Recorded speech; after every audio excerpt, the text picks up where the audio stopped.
Hoje é Páscoa e é tempo de redenção.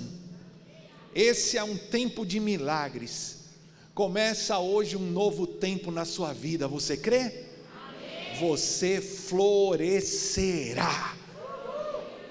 Na Páscoa do Antigo Testamento, fala do livramento de Israel da escravidão do Egito, do faraó, que era apenas um símbolo que apontava para algo ainda maior, para aquilo que Cristo faria na cruz do Calvário, estendendo o milagre da Páscoa, da libertação, da vida eterna, para todas as gerações e para todo o mundo, para todas as nações.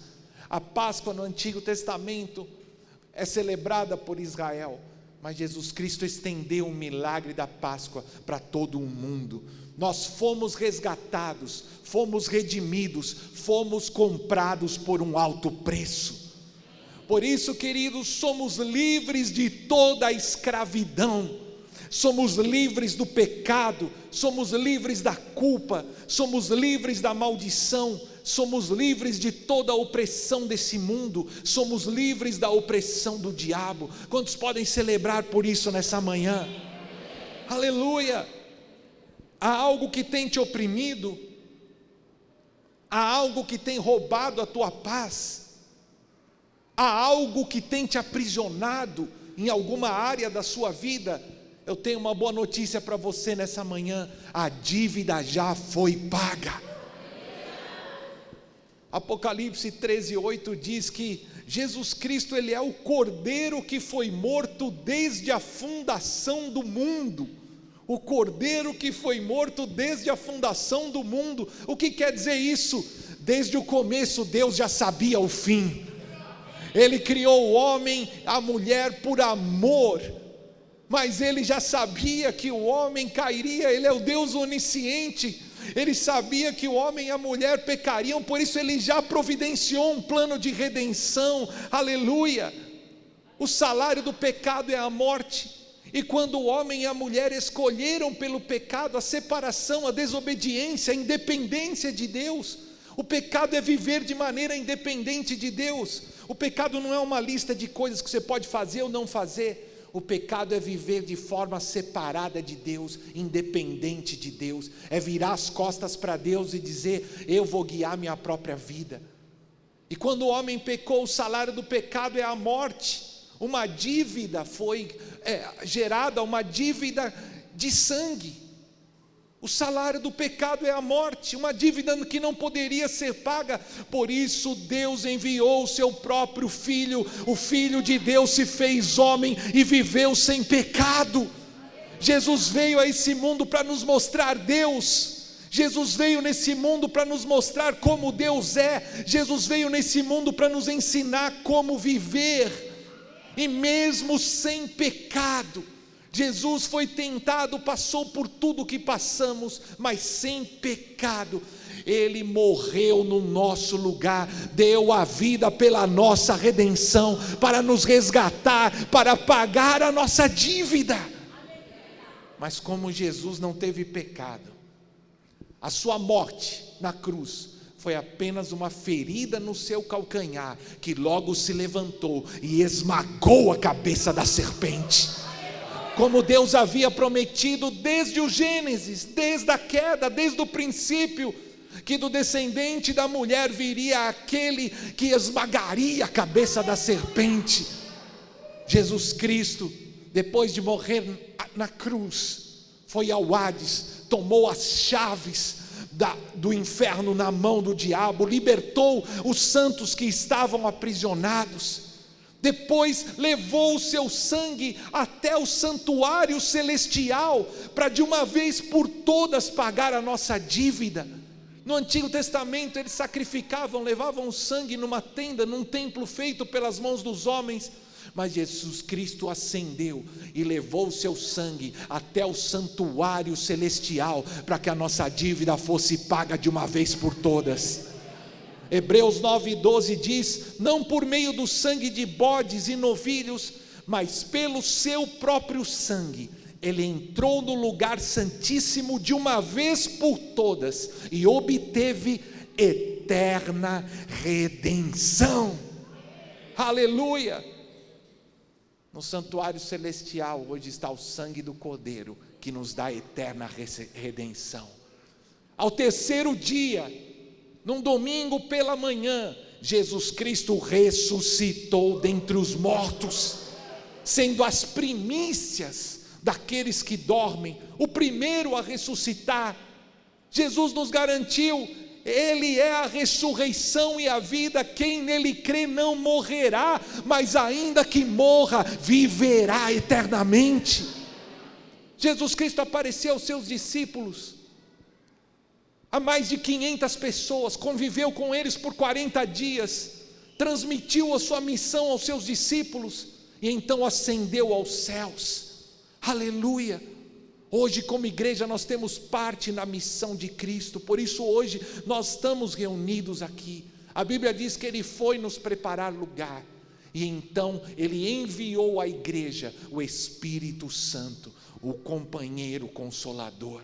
Aleluia! Queridos, essa é uma manhã muito especial, por essa mensagem é que nós estamos aqui reunidos hoje.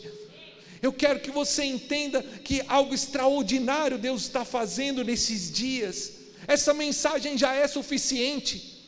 Nós poderíamos ficar de pé agora e continuar adorando, como estávamos fazendo há pouco. Poderíamos já levantar e adorar. Na verdade, nós vamos fazer isso 7 dias. Deus nos deu uma direção de completar, seguir a semana da Páscoa com 7 dias de adoração. E a igreja vai estar aberta essa semana, segunda, terça, quarta, quinta, sexta, sábado, e no próximo domingo nós vamos ter um culto só de adoração, para exaltarmos o Senhor. Você pode vir quando quiser, quando puder. Alguns já falaram: pastor, eu quero vir todos os dias. Você pode se programar durante essa semana, a igreja estará aberta todos os dias em adoração ao nosso Senhor. Mas é claro que essas coisas não são simplesmente automáticas. Muitas vezes há uma diferença entre a palavra de Deus e a nossa experiência prática. Alguém pode estar pensando: uau, essa palavra é muito bonita, mas olha, eu na vida pessoal tenho vivido isso e aquilo. Uma vez eu ouvi o reverendo Reinhard Bonk, ele faleceu há pouco tempo. Eu tive a oportunidade de conhecê-lo pessoalmente, de vê-lo pregar pessoalmente algumas vezes. E ele é um dos maiores evangelistas de todos os tempos. E ele uma vez estava num debate com um ateu na televisão, e ele estava falando do poder do sangue de Jesus. E aquele homem ali perguntou para ele: olha, eu não acredito em nada do que você está falando, porque se o sangue de Jesus tivesse o poder que você está falando que ele tem, o mundo não estava como está. A vida das pessoas não tinha tanta morte, não tinha tanta destruição, não tinha tanta maldade. Ele falou: olha, e o reverendo Reinhard Bonk respondeu para ele: você acredita que o sabão tem poder para lavar alguém? Ele falou: mas o que isso tem a ver? Eu acredito, o sabão pode lavar alguém. E você acredita que há sabão suficiente no mundo para lavar todas as pessoas? Ele respondeu: sim, o sabão limpa e há sabão suficiente no mundo inteiro. Por que ainda tem tanta gente suja? Por que ainda tem tanta gente suja? Porque se o sabão estiver na prateleira, ele não vai fazer a função que precisa. Você tem que pegar aquele sabão, comprar, levar para sua casa, tirar ele da embalagem, aplicar na sua própria vida. Querido, da mesma forma, nada é automático. As bênçãos de Deus não são automáticas. Tudo isso Jesus Cristo conquistou há 2000 anos, mas você precisa tornar isso prático na sua vida. Mudar é de Deus, mas o possuir é do homem. Você precisa se levantar e crer em primeiro lugar. Você precisa tomar posse das bênçãos de Deus para você. E a Bíblia diz que há uma guerra, há um inimigo. Nós precisamos nos levantar em fé para tomar posse das bênçãos de Deus. Quando nós estivermos com Jesus na eternidade, nós viveremos a plenitude dessas bênçãos. Mas nesse mundo, nós vivemos ainda em construção, em desenvolvimento. É um processo contínuo, onde precisamos nos submeter a Deus, resistir ao diabo para que ele fuja de nós. Por isso nós precisamos crescer em relacionamento com Deus. Por isso estamos reunidos nessa manhã, porque precisamos renovar a nossa mente. mudar a nossa forma de pensar, de agir, de falar, entregarmos as nossas vidas, como estávamos ouvindo há pouco, como um sacrifício, uma oferta agradável a Deus, para que então vivamos a sua vontade, que é boa, perfeita e agradável. Precisamos crescer em relacionamento com Deus, com a sua palavra, renovar a nossa mente. Aleluia! Por isso, queridos, nessa manhã, nós seguiremos com um ensino muito interessante. Você concorda comigo que as últimas palavras de alguém são muito importantes, não é verdade? Quando alguém fala as suas últimas palavras, nós temos que prestar atenção, alguém vai prestar atenção, porque aquela pessoa expressará aquilo que é mais importante para ela, expressará a sua vontade. Como hoje é Páscoa, nós vamos enfocar nas últimas palavras que Jesus disse na cruz. Nós veremos nessa manhã as 7 palavras de Jesus na cruz. As 7 últimas palavras que Jesus disse enquanto ainda estava na cruz. Na verdade, elas são mais do que palavras, são frases, são pequenas declarações. E eu quero te dizer, nessa manhã, cada uma dessas palavras contém chaves para que você viva em liberdade e em vitória. Cada uma das palavras que Jesus disse na cruz são marcantes, e elas contêm chaves que te ajudarão a levantar-se e viver em liberdade e vitória. Queridos, antes de olharmos para cada uma das 7 palavras que Jesus disse na cruz, eu quero que você comigo possa ver o contexto onde essas palavras foram ditas. Jesus, ele come a Santa Ceia com os seus discípulos, lava os pés dos seus discípulos num ato de humildade, de serviço. Jesus institui a mesa do Senhor, ele come o pão e declara, partindo: esse é o meu corpo partido por vocês, façam isso em memória de mim. Toma o cálice e diz: esse é o meu sangue que será derramado por vocês, façam isso em memória de mim. Jesus firma uma aliança com os seus discípulos e com a humanidade, através da mesa, e ali Jesus recebe os pecados nessa aliança, os pecados da humanidade, pelo qual ele morreria. Nessa mesa estava sentado também Judas, aquele que o trairia. Jesus dava aos pés de Judas. Jesus parte o pão e o cálice também com Judas, já sabendo que ele o trairia. Depois de cantarem um hino, eles vão passar a noite no Getsemane, e ali Jesus vai passar por um momento dificílimo de dor, de angústia, de agonia mental, física e espiritual. O peso do pecado do mundo inteiro já estava sobre Jesus. Ele se retira para orar, e os discípulos dormem. Por 3 vezes Jesus chama Pedro, Tiago, João: venham vigiar comigo, orem comigo só por um momento. E eles não conseguiam ficar com seus olhos abertos, estavam oprimidos pelo diabo, voltavam a dormir. Nesse momento Jesus sente uma tristeza de morte. Ele soa gotas de sangue, o seu suor se transforma em sangue, tamanha angústia e aflição. Mas naquele momento Jesus decide.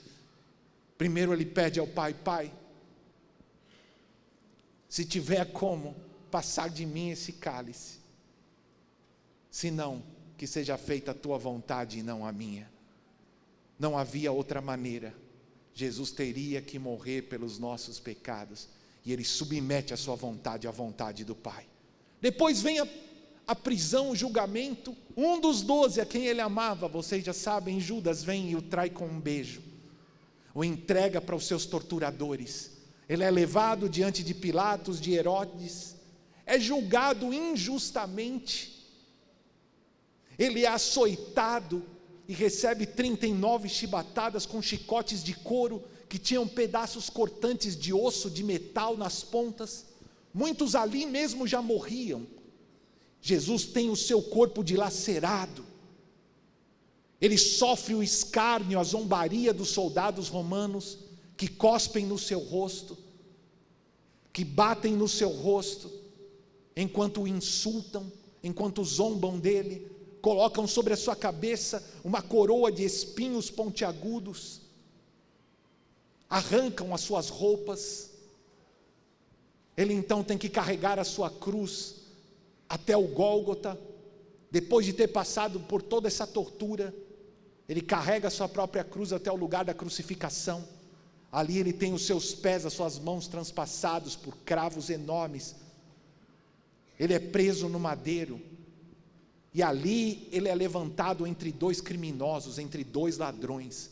Na cruz Jesus permanecerá desde as 9 horas da manhã até as 3 horas da tarde, por 6 horas, sofrendo a tortura, a angústia da cruz. O Filho de Deus vai ser exposto de maneira humilhante, de maneira pública perante todos.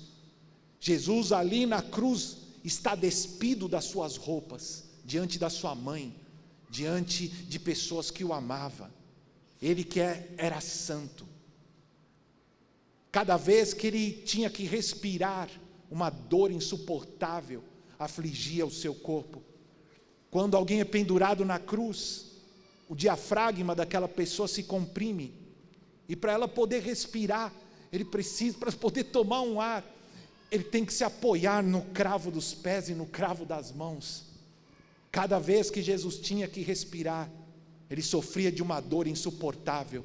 E é nesse contexto, é nessa realidade, em que ele vai expressar as suas últimas 7 palavras. E você vê que mesmo nessa situação, suas últimas palavras demonstram amor, demonstram graça e refletem a sua natureza divina. A primeira palavra de Jesus Cristo na cruz do Calvário é essa: Pai, perdoa-lhes porque não sabem o que fazem. A primeira palavra de Jesus expressa perdão. Uau! Diante dos seus algozes, diante dos seus torturadores, diante dos traidores, a primeira palavra de Jesus é: Pai, perdoa-lhes, porque eles não sabem o que fazem. A primeira palavra da cruz é uma palavra de perdão. Jesus não atribui a culpa àquelas pessoas, mas ainda atenua o que eles estavam fazendo quando diz: perdoa-lhes, Pai, porque eles não sabem o que estão fazendo. Jesus havia ensinado tanto sobre o perdão, ele havia enfatizado tantas vezes, havia contado parábolas. Quando Jesus vai ensinar os seus discípulos a orar, ele traz uma lição importante sobre o perdão. No Pai Nosso, como todos sabem, Jesus vai falando sobre temas importantes que devemos usar na oração, e ele diz, ensina os seus discípulos a orar: Pai, perdoa as nossas dívidas, assim como nós perdoamos aqueles que nos ofendem. Perdoa as nossas ofensas, como nós perdoamos aqueles que nos ofendem. Preste atenção em algo: quando Jesus ensina a oração, ele está dizendo: olha, assim como você pede perdão, Senhor, me perdoa, como eu também perdoo. E para ter certeza que todo mundo tinha entendido, depois do amém do Pai Nosso, Jesus ainda volta ao tema para explicar do perdão. De todos os temas do Pai Nosso, ele ainda volta na questão do perdão para explicar. Mateus 6, versos 14 e 15 diz assim: pois se perdoarem as transgressões uns dos outros, o Pai Celestial também perdoará a vocês. Mas se não perdoarem uns aos outros, o Pai Celestial não perdoará as transgressões de vocês. Para ter certeza que todo mundo tinha entendido o Pai Nosso, assim que Jesus diz amém, ele volta no tema do perdão. E ele diz: se você perdoar o outro, há perdão para você. Se você não perdoar o que te ofendeu, não há perdão para o teu pecado. Ou seja, para orar tem que ter arrependimento, pedir perdão a Deus, mas antes eu tenho que perdoar o meu irmão, porque senão não tem perdão para o meu pecado. Se eu não for capaz de perdoar o meu irmão, ouça bem, a minha oração não será ouvida por Deus. Você compreende isso? Vale a pena ser atormentado? Vale a pena viver distante de Deus por causa de alguma coisa que alguém te fez no passado? Vale a pena ter as suas orações não ouvidas por Deus. A falta do perdão traz cadeia, a falta do perdão traz escravidão, traz prisão. A falta do perdão, quando alguém é ferido e não perdoa, uma ferida é produzida na sua alma que produz mágoa, ressentimento, ira, ódio, rancor. E essa ferida vai continuar produzindo muitos males na vida de alguém: tristeza, angústia, depressão. Hoje a medicina comprova que até mesmo esses males emocionais ou a falta de perdão produzem até enfermidades físicas. Há muitas doenças físicas que são geradas por problemas emocionais, que vêm da falta de perdão. A falta de perdão envenena o coração de alguém, e o perdão é o remédio para a cura. Por isso a primeira palavra que Jesus disse na cruz foi a respeito do perdão. A falta de perdão é como um veneno mortal que alguém toma esperando que o outro morra. A pessoa guarda um ressentimento, que ela toma o veneno, fica com o seu coração envenenado, esperando que o outro morra. Mas na verdade que a falta de perdão não faz mal para o outro, faz mal para quem o retém. Querido, o ofensor muitas vezes nem sabe o que fez direito, não tem nem consciência. Ele continua a sua vida normalmente, enquanto o ofendido está ali padecendo, envenenado. O perdão é o remédio amargo que muitas vezes você vai precisar tomar. É uma decisão de fé, que alguém faz em obediência a Deus, seguindo o exemplo de Jesus. Aleluia. Queridos, quando você perdoa, não é porque o outro merece, mas é porque você merece ser livre e ir adiante na sua vida. Você consegue compreender? Sigamos o exemplo de Jesus. Ele olhou para os seus malfeitores diante de tanta tortura, maldade e traição, e ele foi capaz de dizer: Pai, perdoa-lhes, porque eles não sabem o que estão fazendo. Aleluia. Isso não quer dizer, quando você perdoa, que você concorda com o que a outra pessoa fez. Jesus não estava concordando com o que eles fizeram. Não quer dizer que você concorda com o mal que foi feito. E não quer dizer também que você tem que viver com aquela pessoa que quebrou sua confiança. Muitas vezes isso não é possível. Mas o perdão quer dizer que eu simplesmente deixo a outra pessoa ir. Eu coloco aquela falta diante de Deus e perdoo, eu solto. E eu creio que a retribuição não pertence a mim. A retribuição ao pecado pertence ao Senhor e não a mim. Por isso eu perdoo, eu solto, eu libero, mesmo reconhecendo o mal, mesmo sabendo que muitas vezes eu não tenho mais como conviver com aquela pessoa. Diante de Deus eu declaro: eu a perdoo como Deus me perdoa. Eu decido soltar, eu decido ir, como Jesus também fez. Pai, perdoa-lhes porque eles não sabem o que fazem. E sabe o que? Muitos ofendem e não sabem o que estão fazendo. Muitos ofendem e nem têm consciência do mal que estão fazendo. Muitos ofendem e traem por ignorância, pela própria maneira como foram criados, e outros ferem os outros porque é simplesmente o que eles têm dentro deles. Cada um dá o que tem, e a pessoa que também guarda rejeições, feridas no seu coração, ele acaba distribuindo isso para aquelas pessoas que estão ao seu redor. Por isso Jesus pôde olhar para aqueles torturadores, os traidores, os ofensores, e ter misericórdia deles. Que você possa ter esse mesmo olhar de misericórdia para as pessoas ao seu redor. Que hoje eu não posso continuar nesse tema. Você olhe para o teu coração. Há alguém a perdoar? Perdoe hoje. Quando nós nos levantarmos para orar, antes de você tomar do corpo e do sangue de Jesus, que você em fé abra a sua boca e declare: eu perdoo. Muitas vezes quando esse tema vem à tona, o Espírito Santo já traz aqui no coração, alguém já sobe quem ele precisa perdoar.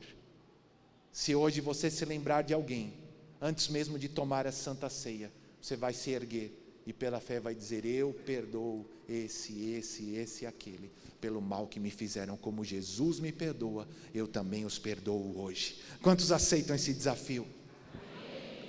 A segunda palavra de Jesus na cruz é: hoje estarás comigo no paraíso. Hoje estarás comigo no paraíso. E essa palavra foi dita para quem? Para o ladrão da cruz. Jesus foi crucificado entre dois ladrões, entre criminosos, e o que estava à sua esquerda começou a blasfemar: se você é o Filho de Deus, então salva você mesmo, desce daí. E o outro ladrão, que estava à direita de Jesus,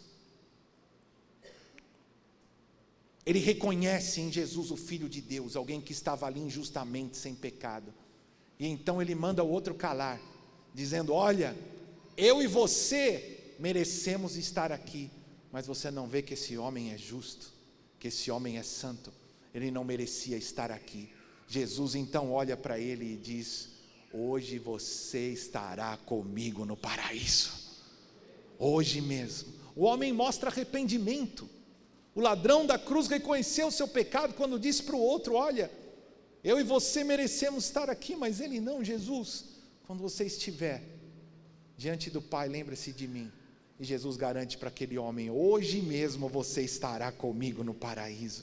Aleluia. A segunda palavra da cruz é uma palavra de salvação. Por isso, querido, eu quero te dizer nessa manhã: há perdão para o seu pecado, há salvação, não importa o seu pecado. Certamente nenhum de nós é digno. Certamente todos nós somos pecadores diante de Deus. Quando eu olho para Jesus, para a cruz, para a Páscoa, o que Ele fez por mim, eu me sinto indigno.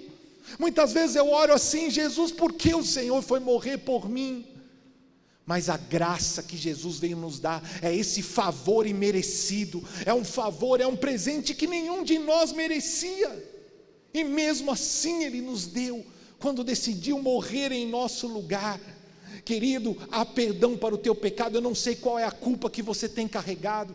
Talvez você tenha cometido um pecado grave, talvez você tenha tirado a vida de alguém, talvez você tenha feito coisas terríveis. Não importa o que você tenha feito, se houver arrependimento, a Bíblia diz que há perdão para todo pecado. Hoje você pode oferecer a sua vida como um sacrifício vivo a Deus, para fazer a vontade de Deus. Você precisa se arrepender, parar de dar desculpas, parar de se justificar, de colocar a culpa nos outros. Tudo que Deus espera de você é que nessa manhã você possa assumir a sua falta e pedir perdão humildemente diante de Deus. E a Bíblia diz que quando eu faço isso, eu encontro misericórdia. Portanto, querido, confesse, abandone o seu pecado nessa manhã. E Deus diz para você que dele Ele nem sequer se lembrará mais. A segunda palavra da cruz mostra para você e para mim que houve perdão para o criminoso, para o ladrão que estava na cruz ao lado de Jesus, e há perdão para mim e para você hoje. A terceira palavra da cruz é essa daqui: mulher, eis o teu filho, filho, eis a tua mãe.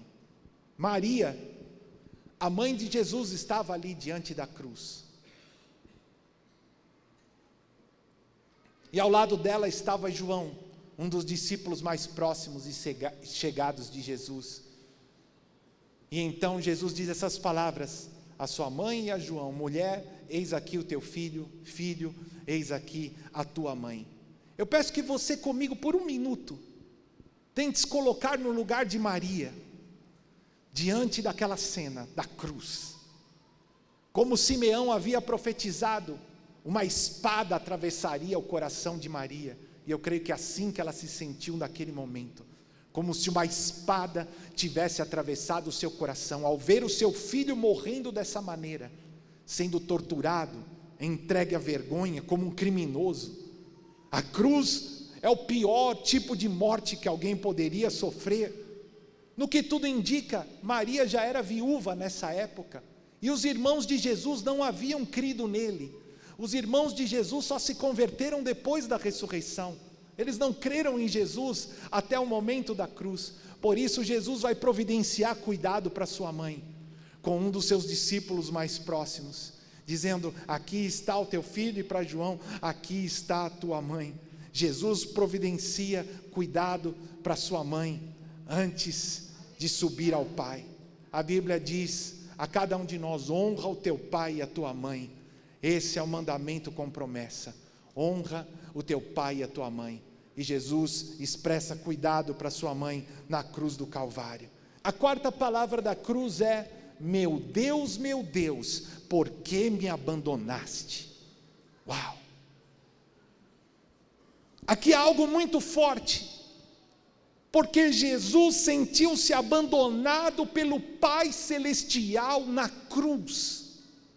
Ao meio-dia, houve um momento de trevas, o sol se recusou a brilhar, do meio-dia até as 3 horas da tarde. Perceba, o momento mais claro do dia fez-se noite. O Pai não pôde estar ao lado de Jesus naquele momento na cruz. Jesus foi afastado do Pai, porque ali ele carregava o pecado do mundo inteiro. Vocês sabem que todo ser humano, para se desenvolver, ele precisa ser amado, precisa ser aceito, precisa ser valorizado. A rejeição, o abandono é uma raiz maligna que produz muitas distorções. E quando alguém cresce com essas raízes de rejeição no seu coração, quando alguém não se sente amado, aceito, valorizado, ele crescerá, desenvolverá a sua vida com muitos problemas emocionais, problemas nos relacionamentos consigo mesmo, com os outros, e às vezes até mesmo com Deus.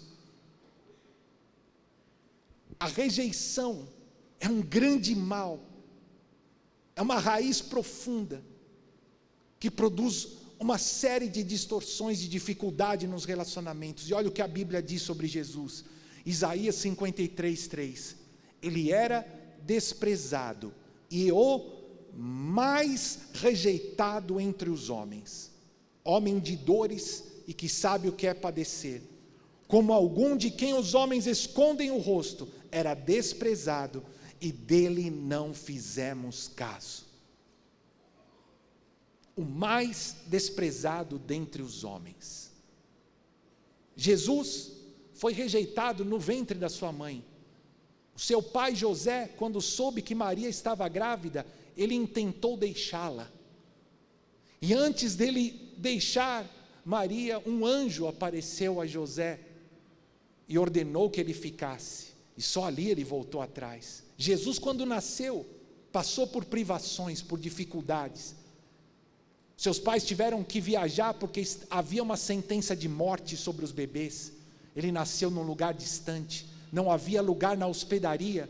Jesus nasceu numa manjedoura, debaixo de uma sentença de morte. Jesus foi rejeitado pelos seus irmãos. Os seus irmãos não creram nele, só se converteram depois da ressurreição. Jesus foi rejeitado pelo seu próprio povo, foi rejeitado pelos líderes religiosos. Jesus foi abandonado, negado, traído pelos discípulos, pelos 12 que ele tanto amava. Pedro negou 3 vezes, a última vez blasfemando e olhando nos olhos de Jesus. Judas, um dos 12, o entregou para ser morto, o vendeu por moedas de prata como um escravo. E na cruz do Calvário, Jesus sofreu a maior das dores, quando ele sentiu-se abandonado até mesmo pelo Pai Celestial. Não havia outra maneira. Este é o cálice que ele tinha que beber. Por causa do pecado, Jesus separou-se do Pai. Por isso, naquele momento de trevas, ele clamou: Deus meu, por que me desamparaste? O verso 4 e 5 de Isaías 53 diz: certamente, ele tomou sobre si as nossas enfermidades e as nossas dores levou sobre si. E nós o reputávamos por aflito, ferido de Deus e oprimido. mas ele foi transpassado pelas nossas transgressões e moído pelas nossas iniquidades. O castigo que nos traz a paz estava sobre ele, e pelas suas pisaduras fomos sarados. A cura para o teu coração, a cura para feridas físicas e a cura para feridas e traumas emocionais. Jesus Cristo foi o mais rejeitado dos homens, e Ele fez isso por você. Ele te amou tanto que foi rejeitado no seu lugar, para que você saiba hoje que você é amado, você é aceito, você tem muito valor para Deus. Aleluia! Diga para quem está ao seu lado e me ajude a tomar um fôlego. Diga: você é amado, você é aceito, você tem muito valor para Deus. Glória a Deus. Agora diga para você mesmo, diga: eu sou amado, eu sou aceito, eu tenho muito valor para Deus. O sangue do Filho de Deus foi derramado por mim. Aleluia. O Pai te ama com o mesmo amor com que ama Jesus. Ele te ama com um filho amado. A quinta palavra de Jesus na cruz foi essa daqui: tenho sede.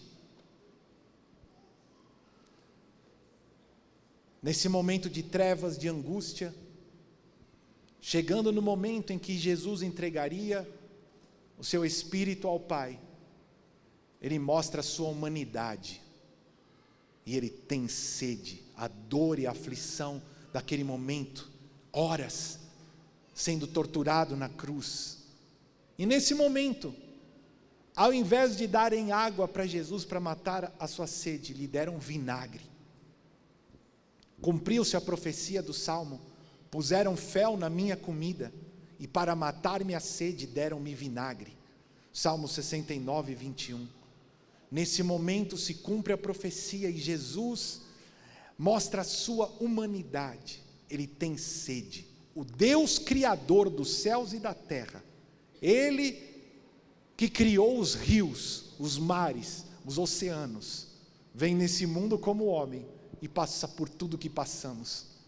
Teve fome, teve sede, sentiu dor, passou por todas as aflições do homem, e por isso, querido, ouça só, Ele nos compreende, Ele te compreende, Ele conhece a tua dor, Ele sabe o que você está passando, e nós podemos nos identificar com Ele, porque Ele compreende a nossa dor, Ele compreende as nossas tentações, Ele sabe como é a dor do homem,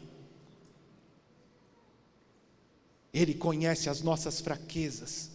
Hebreus 4, versos 15 e 16 diz assim: veja só, nós não temos um sumo sacerdote que não possa compadecer-se das nossas fraquezas, mas sim alguém que, como nós, passou por todo tipo de tentação, ainda que sem pecado. Perceba, o nosso sumo sacerdote não é alguém distante, não é alguém que está no topo da montanha, não é alguém que está lá no céu julgando quem está aqui na terra. Ele se compadece das nossas fraquezas, porque como nós, Ele foi tentado em tudo, mas sem pecado. Assim, o verso 16 diz: aproximemo-nos do trono da graça com toda confiança, a fim de recebermos misericórdia e encontrarmos graça que nos ajude no momento da necessidade. No momento da necessidade, você tem a quem buscar, você tem a quem clamar, nele você encontrará graça, nele você receberá misericórdia. Aleluia! Jesus compreende a tua dor, Ele compreende o teu sofrimento, Ele compreende as tuas fraquezas. Deus se fez homem e veio viver como homem, para que possamos nos identificar com Ele. Em sexto lugar, a sexta palavra da cruz, nós estamos já quase terminando, é essa daqui: está consumado. Você pode repetir junto comigo? Está consumado. Aleluia! Ali Jesus cumpre a sua missão. Está consumado. A palavra grega usada no Evangelho é tetelestai, que quer dizer está pago, está realizado, está cumprido, o objetivo foi realizado. Aleluia, dê o seu melhor aplauso a Jesus, sim.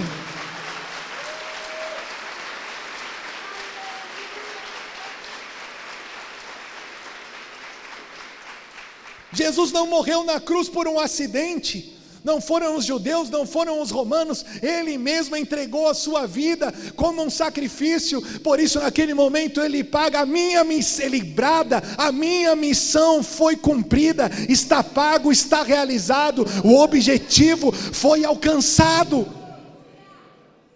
É um lugar de vitória, a vitória foi selada. Por isso, querido, que tipo de aflição você tem vivido? Eu quero que você ouça bem. A vitória na cruz do Calvário, aleluia, sobre cada área da sua vida, de todo o grilhão, de toda a cadeia, de toda a opressão, está consumado. Não há dívida, não há culpa, não há opressão, não há escravidão. Tudo o que você precisa para viver de maneira digna, de maneira livre, tudo o que você precisa para viver a vida eterna, a vida plena que Deus tem para você, foi providenciado na cruz do Calvário há 2000 anos atrás. Por isso não viva mais como escravo, não viva mais com a cabeça caída, com a cabeça baixa. Levanta o teu semblante diante do Senhor. Seja um homem de fé, seja uma mulher de fé. Levante sem ousadia. Vai de encontro às promessas de Deus para a sua vida. Ele tem promessas para você que ainda não foram cumpridas. E Ele te diz nessa manhã que todas as promessas que Ele tem para você estão de pé. Ele não voltou atrás em nenhuma delas.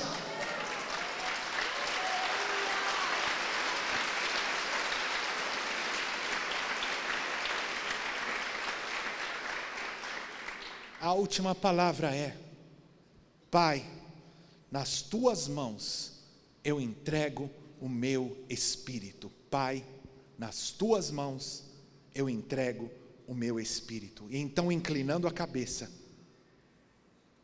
Jesus entrega o seu espírito ao Pai. O centurião romano, que acompanhava a crucificação, ao ver a forma como Jesus morreu, disse: verdadeiramente esse é o Filho de Deus.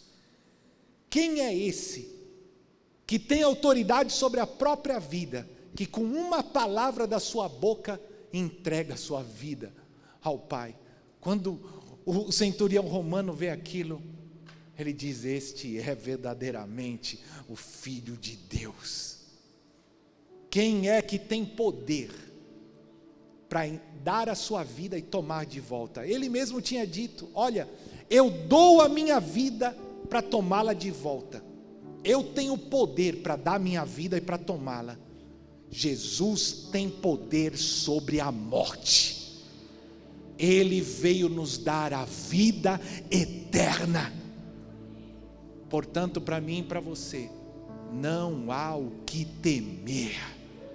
Até mesmo sobre a morte, sobre o pecado, sobre o diabo, sobre o inferno, Jesus Cristo tem autoridade. Ele recebeu do Pai toda a autoridade nos céus e na terra. Quando um crente em Cristo Jesus fecha os olhos aqui na terra, ele abre os olhos no céu.